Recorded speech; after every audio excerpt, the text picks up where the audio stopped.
Buen día, tengan todos ustedes. Como ya saben, este tipo de blog está basado un poco en el Dogma 94, tal y como trabajaba Lars von Trier. No tengo ediciones, no puedo hablar de cosas bonitas, no puedo hablar de recetas de cocina, tal vez puedo hablar un poco de libros y de la perspectiva mundial.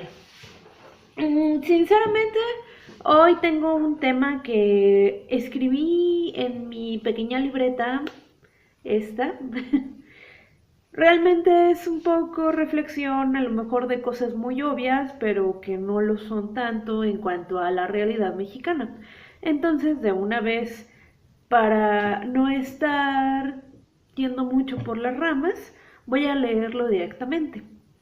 Eh, la educación clientelar es lo que afecta a la sociedad mexicana. La diversidad es tanta que se olvidan de problemáticas postcoloniales como los sistemas de castas, la separación territorial e ideología, así como el asimilar lo que somos realmente. Queda claro que la sociedad mexicana es una y las instituciones mexicanas son otra cosa. Por eso es que hay un contraste entre lo social y la infraestructura educativa. Debemos recordar que los años 30 a los años 70 del siglo XX, Lázaro Cárdenas dejó un legado económico que se conoció como el milagro mexicano. Por supuesto que los presidentes mantuvieron esa continuidad con créditos que vinieron como beneficios poco después de la Primera Guerra Mundial. ¿Cómo se relaciona esto con la educación actual y las problemáticas postcoloniales? Pues que a grandes rasgos lo que hicieron muchos de los presidentes que vinieron después de Lázaro Cárdenas fue que precisamente invirtieron mucho en la educación. Pero continúo leyendo. Desde antes de la colonia, en el centro del país existió la división de trabajadores, oficios y pensadores. No puedo ponerme ni ubicarme en el pensamiento del mundo náhuatl por mi propia ignorancia del mismo. Sin embargo, sí puedo detectar los remanentes que han quedado hasta nuestros días. Me refiero a los remanentes educativos. La base de la sociedad es la educación. Al menos eso queda demostrado a lo largo de la historia de la humanidad. Y toda sociedad que florece lo hace gracias a la educación, pues el ser humano vive preguntándose cosas y asuntos sobre el mundo. A final de cuentas, somos seres que siempre estamos haciéndonos preguntas. Esto viene desde los 2 o 3 años cuando empezamos con el ¿y por qué? ¿Y por qué? ¿Y por qué? Continúo. Pasa que la educación también es reflejo del trabajo del ser humano. Esto lo desarrolló Alvin Toffler, quien fuera el sociólogo futurólogo desde 1980, quien advirtiera y dijera que se venían grandes cambios. Cambios en la economía, cambios en la sociedad y el cómo percibiríamos el mundo, incluyendo la educación. Ya hay diversos videos que señalan las problemáticas de la educación, que son muy sencillas. Es muy simple. La tecnología avanza, pero la tecnología y la sociedad avanza y la percepción del mundo avanza, pero la educación está estancada. ¿Qué pasa con la educación? Está estancada en lo que es la época napoleónica. Napoleón Bonaparte lo que hacía era tener a los ciudadanos de una forma separada que podían estar sectorizados y sabía qué iba a hacer cada uno. No había tecnología, no había la infraestructura actual que también provino desde desde finales del siglo XIX. Sí existía, sin embargo, lo que era la fabricación basada en la producción en cadena, pues se necesitaban a trabajadores obedientes, tal y como ya les había dicho, los sectores que estaban divididos. Esto no es algo que solo diga yo, sino que también lo dice Sir Ken Robinson, que ya lo desarrollaron justamente en videos de TEDx en el 2009. Continúo. Necesitaban trabajadores obedientes y todo funcionaba con un sistema de jefe por sobre los trabajadores.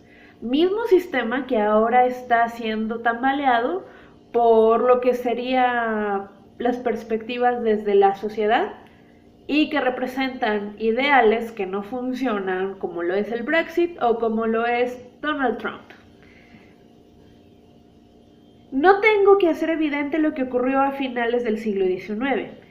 Hasta nuestros días, el ser humano pasó por crisis económicas, guerras, por cambios, por actualizaciones en la tecnología, pero la educación no cambiaba y sigue sin cambiar. Su modo sigue siendo el mismo.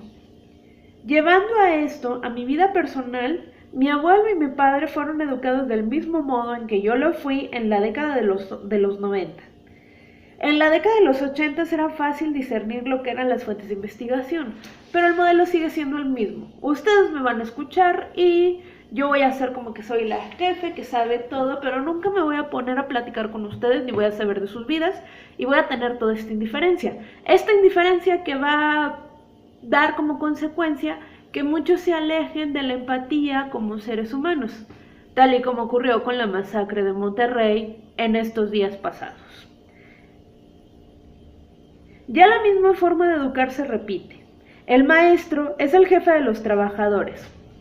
Los alumnos, disculpen. Los países del primer mundo ya identificaron estos problemas. Ya se dieron cuenta que el modelo es caduco, pero México sigue rezagado en cuanto a estas cuestiones. Es lógico que la transición nos llegue y no sepamos por dónde vienen los cambios. Para eso sirve la educación, pero hay que hacer que la información que se imparte se haga conocimiento.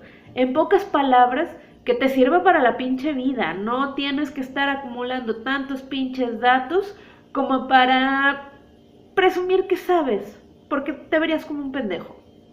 A lo que voy es, si vas a tener información, que sea información que te ayude. Un ejemplo también de la vida personal, yo no sabía para qué chingado servía 3.1416 o para qué chingado servía lo que era el pi o para qué chingado servía la incógnita, hasta que luego me dijeron, es que la incógnita te funciona cuando estás buscando la cantidad que no encuentras. Tal vez yo no lo puedo explicar mejor porque las matemáticas no es lo mío, pero si ustedes preguntan con su maestro de álgebra que esté abierto a estas posibilidades respecto a cómo son los cambios sociales, se lo puede informar mejor. Pero ustedes siempre busquen una cuestión práctica de cómo les funcionan las cosas. Si no, no se pinches aprende más que para un puto examen y estarlo rellenando. Continúo. Hoy tenemos herramientas necesarias para la educación. Todo el conocimiento está a nuestro alcance. Solo abre internet y desde un explorador navegarás. Pero todo esto tiene sus implicaciones tecnológicas. Abrir un navegador te puede abrir todo un mundo en donde puedes encontrar la bondad y la maldad, así como la información, pero esa información también necesitas que esté bien específica, porque si no lo haces caerás en la desinformación y caerás en la dispersión o en el engaño de otras personas.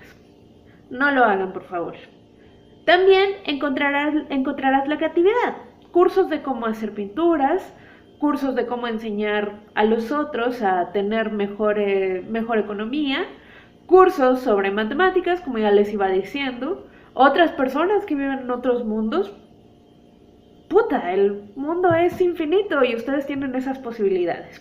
Ahora, ¿cómo podemos usar a nuestro favor algo como lo que son las tecnologías y la conectividad? Pues sencillo, tú puedes dar a conocer la realidad que se puede tocar, oler, percibir y saborear e igualmente observar. Lo mismo para navegar. Hay que educar para navegar y navegar para observar. Lo mismo que les decía en cuanto a cómo tienen que hacer conocible la educación. Son buenos tiempos, aunque sean sobrepasados por cuestiones ajenas como la secuencia de la historia. Pero aquí hay que retomar nuevamente a Alvin Toffler. La educación no es almacenar, también lo es transformar. Los absolutismos de quedarse con información inútil y memorizar ahora se convierten en nuevas acciones de aprender, reaprender, desaprender, olvidar, rescatar, memorizar e informar. Quiere decir que tú puedes adquirir una información que te sirvió y se va a quedar toda la vida, pero también puedes aprender algo que solo querías aprender un dato y no era tan necesario hasta que tú lo apliques para alguien o se lo platicas a alguien y ese dato le puede servir a otra persona. Entonces ahí estás colaborando con la humanidad. La educación actual se debe centrar en eso. y no en perseguir, presionar, temer o castigar. Tratar al que aprende como un borrego solo aprenderá los comportamientos de uno, se comportará como uno y será como uno. El ser humano es más que eso y es muchísimo más interesante. No es solo una máquina que toma exámenes para contestar. En síntesis, hay que adaptar otros modelos y adecuarlos a nuestros contextos. Eso es todo lo que puedo decir al respecto de la problemática educativa.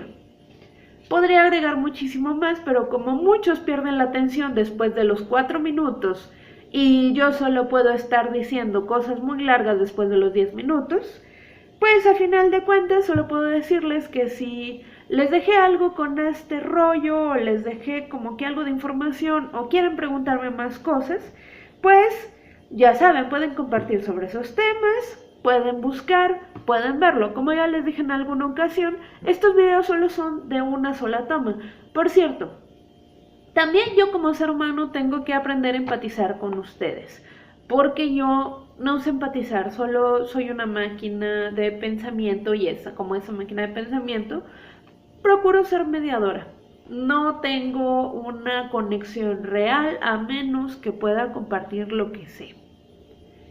Compártanlo, coméntenlo, digan algo y pues nos vemos en la siguiente información. Un feliz y tardado año nuevo, porque ya estamos a 21 de enero, porque precisamente ya Donald Trump acaba de llegar al poder.